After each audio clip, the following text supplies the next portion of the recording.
Parliament যেহেতু আমাদেরকে এই সুযোগ দিল না, এখন আমরা জনগণের পার্লামেন্টে চলে যাব।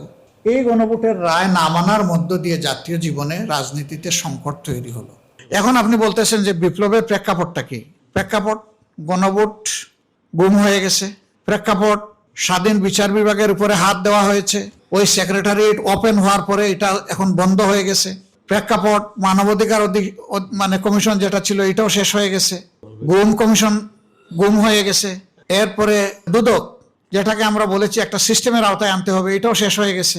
এই ধরনের মেজর যে সমস্যাগুলো যেটার কারণে অতীতে ফ্যাসিবাদ কায়েম হয়েছিল, সেই সমস্ত বিষয় যদি রাখা হয় তাইলে কেন এই অভ্যুত্থান হয়েছে?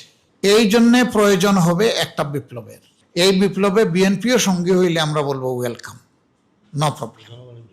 এটা কোনো দলের জন্য নয়, absolutely for establishing people's right, অন্য কিছু না।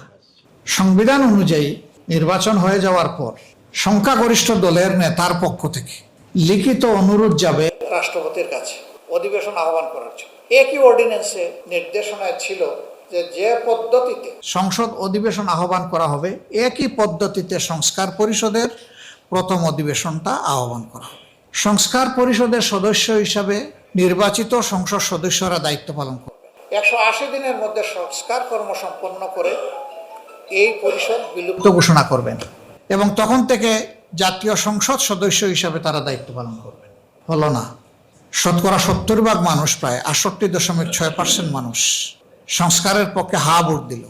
এই যে প্রায় 70% মানুষের ভোটকে অগ্রাহ্য করা হলো, অপমান করা হলো, আমরা বিরোধী দলের পক্ষ থেকে সংসদে এই কথাটা উঠালাম, কিন্তু এমনভাবে ডিজাইন করা হলো সংসদ অধিবেশন বসাটা, দাবিটা যে আমরা ভালো করে তুলবো সেই সুযোগটাও আমাদেরকে ভালো করে দেওয়া হয়নি। এরপরে আপনারা দেখেছেন এর উপর আলোচনা হয়েছে নোটিশ নিয়ে, এবং মাননীয় স্পিকার এটাকে আলোচনার পর টকড আউট করে দিয়েছে, অর্থাৎ আলোচনা হলো, আউট করে দেওয়া হলো। আমরা যখন দেখলাম যে আমরা তো জনগণকে ওয়াদা দিয়েছি, বর্তমান সরকারি দলও ওয়াদা দিয়েছে, তারা ওয়াদা থেকে সরে গেছে, আমরা জনগণকে দেওয়া ওয়াদার সাথেই থাকবো, তাহলে পার্লামেন্ট যেহেতু আমাদেরকে এই সুযোগ দিল না, এখন আমরা জনগণের পার্লামেন্টে চলে যাব। এখানে নোটিশ দিলে কথা বলতে হলে তো অবশ্যই রেওয়াজ অনুযায়ী মাননীয় স্পিকারের পারমিশন লাগবে, কিন্তু জনগণের পার্লামেন্টে গেলে আর কোনো স্পিকারের পারমিশন লাগবে না। আমরা সেখানেই গেলাম এবং আমরা সিদ্ধান্ত নিলাম যে জনদাবি নিয়ে আমরা কাজ করতে থাকব, যেমন আমরা 91 সালের পরে কেয়ারটেকার সরকারের দাবি নিয়ে কাজ করেছি, আন্দোলন করেছি। আমরা আশা করি সরকারি দলে যারা আছেন, আমরা বিশ্বাস করি তারাও দেশকে ভালোবাসেন, আমরা বিশ্বাস করতে চাই তারা গণতন্ত্রের প্রতি সম্মান রাখেন, আমরা বিশ্বাস করতে চাই যে তারা জনরায়কে সম্মান করবেন। এই জন্য আমরা আন্দোলনের কর্মসূচি ঘোষণা করে জনগণের সাথে আছি। আমরা জনগণের এই রায় বাস্তবায়ন হোক, এটা আমরা চাই। বড় বাজেট করা কোনো অপরাধ নয়, একটা জাতির ভিশন থাকলে বড় বাজেট লাগবে। চ্যালেঞ্জটা কয়েক জায়গায়, একটা হলো বাজেট বাস্তবায়নের সক্ষমতা, এর চাইতে বড় হলো দুর্নীতি।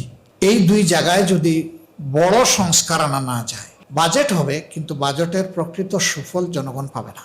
এই বাজেট থেকেই তো 28 লক্ষ কোটি টাকা 15.5 বছরের বিদেশে চলে গেছে। যদি এই দুই জিনিসের সংস্কার না হয় আবার যাবে। বাজেট গতকাল পাশ হয়েছে, আজকে থেকে বাস্তবায়ন শুরু হবে। 61টা আইটেমে কর একদম সর্বনিম্ন পর্যায়ে নিয়ে আসা হয়েছে অথবা প্রত্যাহার করা হয়েছে। আমরা দেখতে চাই বাজারে এর প্রতিফলন। এই প্রতিফলন যেদিন আমরা বাজারে দেখব, আমরা বুঝবো যে এর সুফল জনগণের জন্য। কিন্তু যদি এর প্রতিফলন বাজারে দেখা না যায়, উল্টোটা হয়, তাইলে বুঝতে হবে যে এটা জনগণের জন্য নয়, এটা সিন্ডিকেটের জন্য।